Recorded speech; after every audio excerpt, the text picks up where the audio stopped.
It's not on the tank right now, it's actually on the dummy side, so it's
Okay, guys, here's what I need you to do.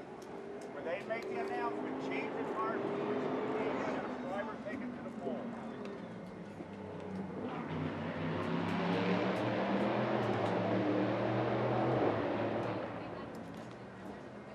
Can I do the pole car real quick, John? Before we wait, I gotta get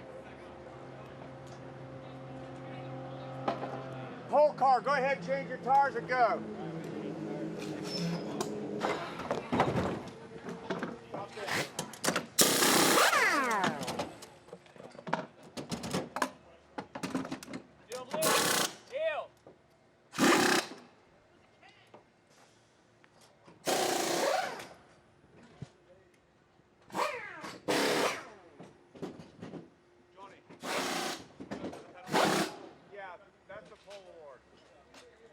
Okay, let's go.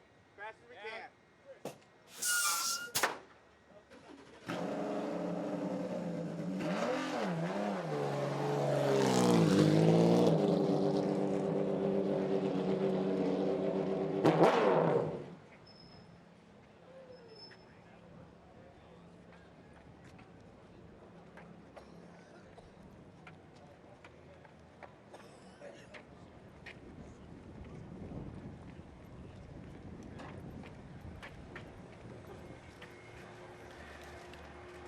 Oh, dude.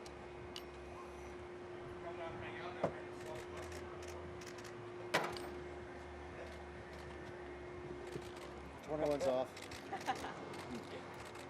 What's the grid? Pardon? What's the grid? Not entirely sure. Okay. Yeah.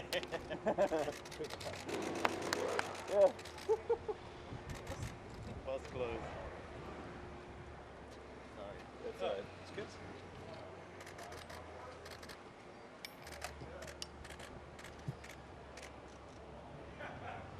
Well, congratulations, Nick. That's 3 in a row for this car between you and Patrick Prix. Been doing all the hard work. That's one heck of a way to defend the championship lead, and it's.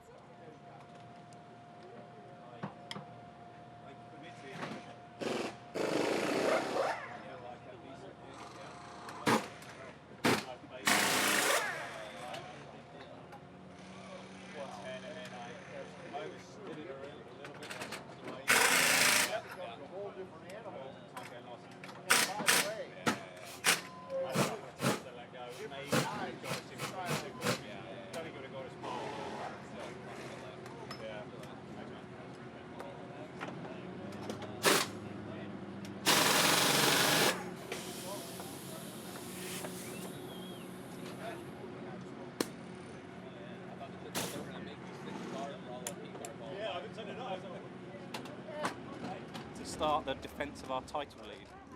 7 pole positions for you. It's going to be a different experience tomorrow. How much are you actually expecting to drive, though, with the minimum time being only 5 minutes? Not very long. But my job was today, if the chances are that Patrick will get in the car as early as possible. This is kind of the strategy to preempt if we get a caution period. So yeah, my job was today, try and keep it cool in the start of the race and try and bring it into the pits in the lead. But obviously there's 7 other guys out there that want to stop me doing that. Hey, the hard work's done for today, and let's go back tomorrow.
that's got Kyle Kaiser behind the wheel of that car, the American driver. Yeah, he raced here in the IndyCar last year, I think, didn't he? Yes, I'm he sure did. he did. He's also raced Indy Lights around here, so he's got lots of experience in all sorts of different sorts of cars here. This is the first time he's raced a prototype around here.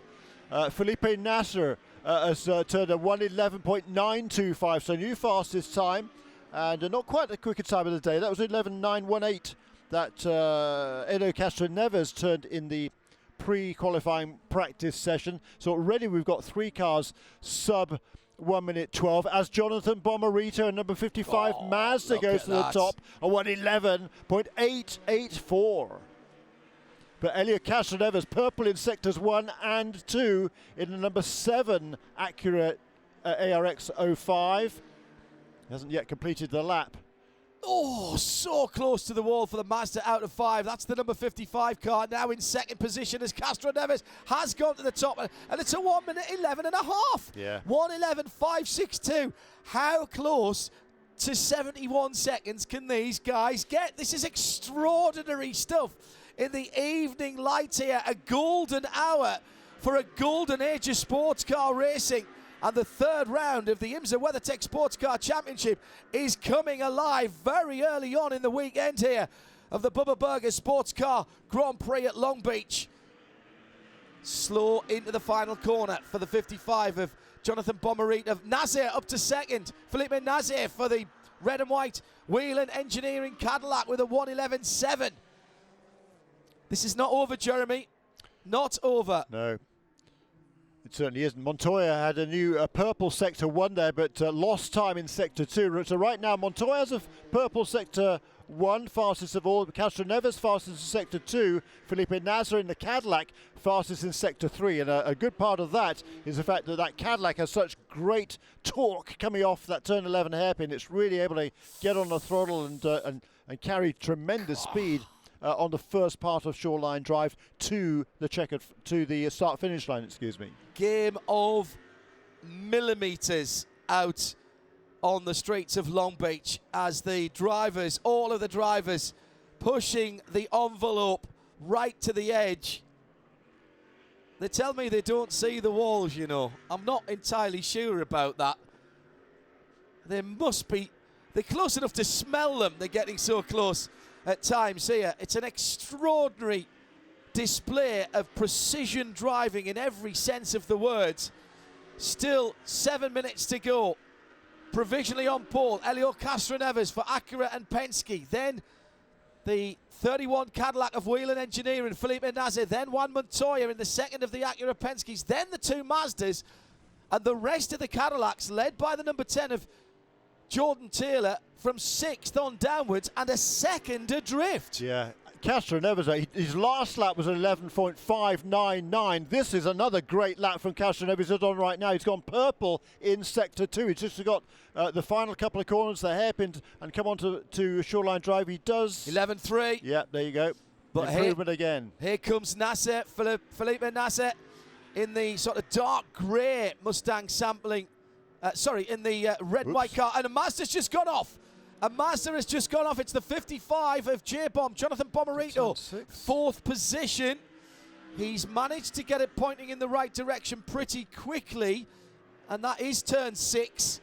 Easy to do there. You really commit to that corner. Now, damage? Question mark. Locked it up. Did he coming in? No, a little bit too much of the inside curb. And then realised he wasn't getting into it. And getting round the corner. Just clipped the inside curb at turn 6. Difficult to pick your turning spot there. And it just might have hit the wall there. Well, that's what I'm wondering. Might have hit the inside wall. And that could have done damage to the left front steering. He's certainly not at speed as he comes down Seaside Way, limping that car, that number 55 car back to the pit Jeremy, lane. there is damage on the left front of that car, the dive planes at a rather jaunty angle. Yep. So I think he just clipped the inside wall there. We said it was a game of inches and he had been playing it. He'd been millimetre perfect a couple of laps before. But this time, the luck ran out of the judgment was just a tiny bit off. And he sneaked in through the back of the pit lane there so as not to disadvantage anyone else.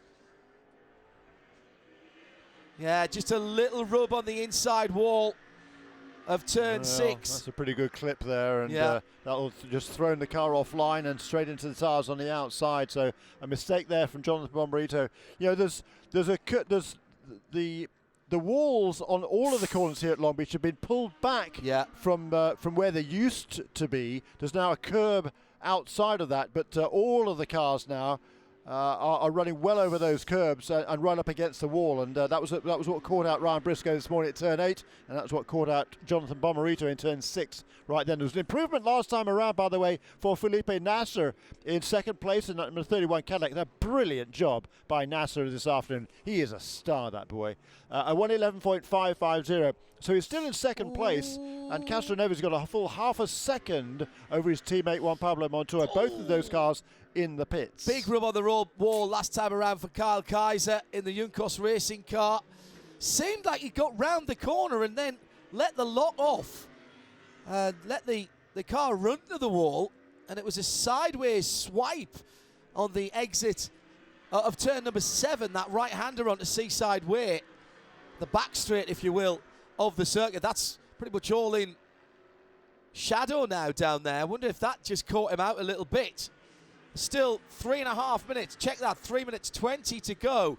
The provisional pole sitting car is in the pit lane, and a slight mistake by Nasser at turn 1. And he decided that discretion was the better part of valor and to run on. Now, engine still running and performs the flick turn.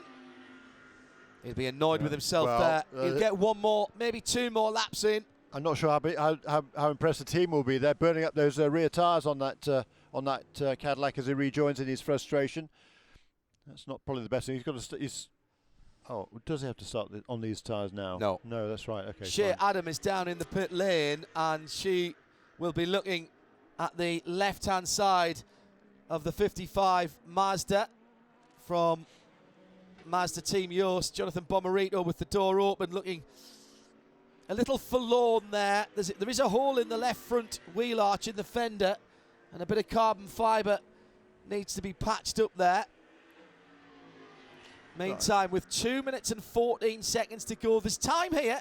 There is time for another couple of laps if there's performance in the tyres. Yeah, well, and 3 of the top 4 are already in the pits. The only guy that isn't is Felipe Nasser, and I think after that mistake he'll be on his way into the pits. But look, I'm massively impressed by the 2 Brazilians here, Helio Castroneves and Felipe Nasser. Each of them are kind of half a second quicker than anybody else. And what I mean by that is Castroneves are half a second faster than his teammate Juan Pablo Montoya. Felipe Nasser in the number 31, and Montoya, by the way, is 3rd overall.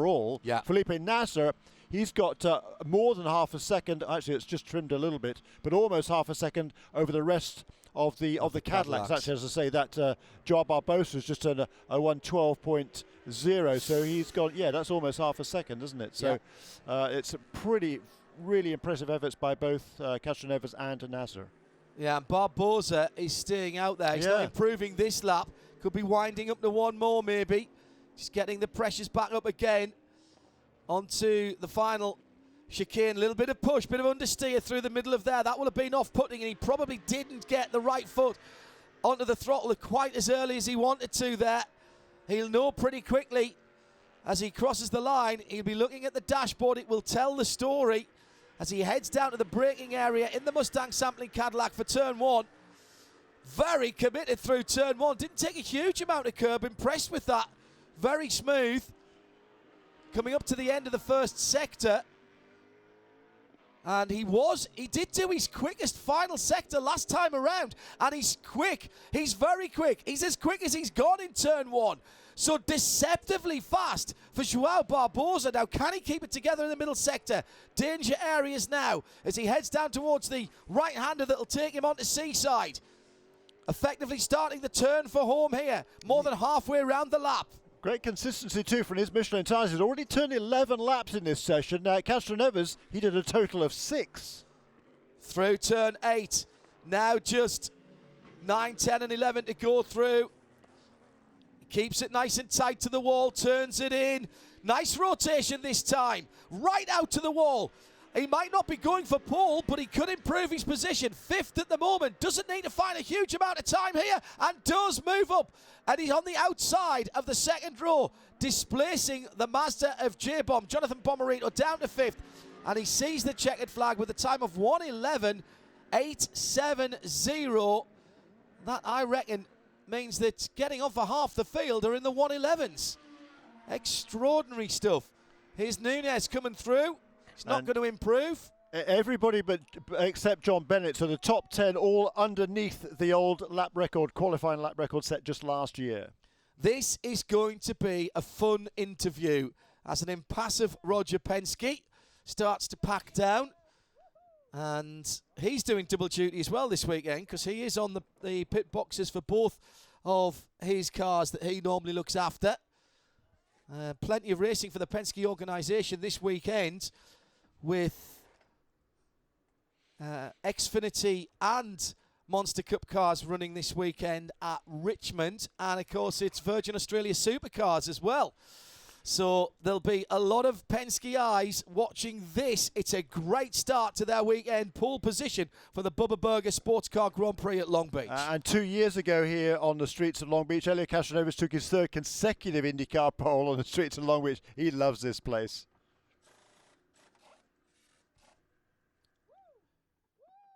Now, not sure what they were doing with the tyres there. I could hear... He's great, this guy. Oh, Helio. Oh, yeah, Helio's fantastic. Star. Not sure what they were doing with the tyres there because they're not really supposed to be touching the car. Can still hear wheel guns. Tim Cindric also on the box for both of the races this weekend. Congratulating the team. So that was a hard-fought pole position, Jeremy. And actually, 2/10 in the context of what we've seen in the practice sessions, that's actually a pretty handy margin. Oh, very much so. And a half a second over Juan Pablo Montoya, who's on the pole here last year. That is stunning, particularly as Montoya had the purple sector in the first part of this track. He was quickest of all in the first part of the track, but he lost a half a second on the remaining, mile and a bit. That's a lot. So, Elio with a set of transport tyres on that car. Okay. Set of wets. He's going to fire up the Acura engine and head down to where Shea Adam is waiting for him at the end of pit lane for the pole position formalities. Guys in the BMW pit ahead of him just making sure he doesn't clip the back of the M8 as he pulls out. Shea, you should be able to see the headlights of Elio coming down towards you. I've got a feeling this is going to be a fun interview.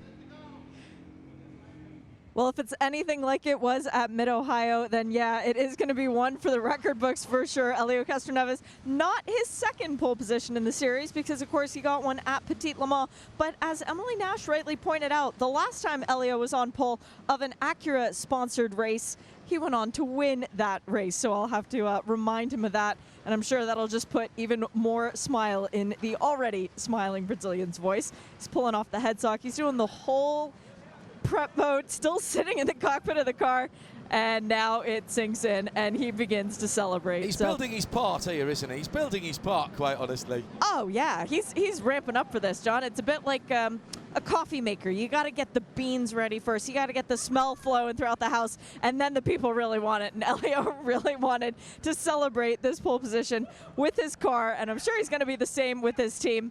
Elio, you are so excited. Another pole position for you. Your last pole position turned into a win. So congratulations on this one. How hard did you push that lap? Oh my God, it was tough. I mean, all of a sudden the other competitors start really pushing hard. And but to be honest, I have a very confident in the Acura team Penske. Both of us, myself and the number 6 as well. So we were working together to start the Long Beach Acura. Long Beach Grand Prix, so we were happy to put in the pole position now. Let's go! That's great. When everything starts like that, we're really looking forward. How are you going to sleep tonight? You're so riled up. You just want to get the race going. Absolutely. Let's go right now. You see, we have lights in the car. Let's keep going now. It's enjoy the moment. You got to enjoy. You got to learn how to enjoy the moment. Obviously, it's not a win, but certainly a great start of the weekend. But a great job for Team Penske Acura as well, the entire organization, especially here in California. So well done, everyone. So now we got to make it happen tomorrow. So let's see. Last year it was your teammate who put it on the pole. You were so close then. Now you've done the job. You've won here in IndyCar. You've gotten poles here at IndyCar. In sports cars, though, a little bit of unfinished business? Absolutely, especially last year. We made a little wrong call, myself especially. But Raul and I, especially Raul, great job, my man. Great job, especially in practice. We were able to adjust the car just the way we wanted. And this is what it was all about. You know, you don't want to mess too much. And the car was on rails. It was really good. In fact, I was keep going. I don't know what's going on. Should I keep going or not? No, we got to save the tire. So great strategy by Team Cindric as well and the entire organization, Team Penske. And great job, Acura. Congratulations, my friend. Thank you. Woo! Yeah! We'll just leave him on now. We'll just leave him on a loop. He's absolutely extraordinary. His passion for what he does, Jeremy. Yeah, brilliant. I mean, he'd be 45 in a month or so, sorry, Elio, but going on 21, or going on 16, actually. He's fabulous. I love the enthusiasm. Just a lovely guy. He's been a joy to have him racing here in North America. Congratulations to Nick Tandy and Porsche, who took the GT Le Mans pole earlier on. They've locked out the front row with the 912 sitting alongside him. And at the front of the BUBBA SportsCar Grand Prix, when they come to the green flag tomorrow afternoon into the evening, it will be Acura Team Penske and the Cadillac of Felipe Nasr for the red and white Whelen Engineering team. It's going to be a cracking 100 minutes. Make sure you join us live from the streets of Long Beach as we bring it to you in sound and vision with IMSA Radio and IMSA TV. I'm John Hindhaugh. Thanks to Jeremy Shaw and to Shea Adam and our guests here in the studio, as well as our production team, both here at the track in London and in Charlotte. Have a great evening. We'll see you tomorrow. Bye-bye.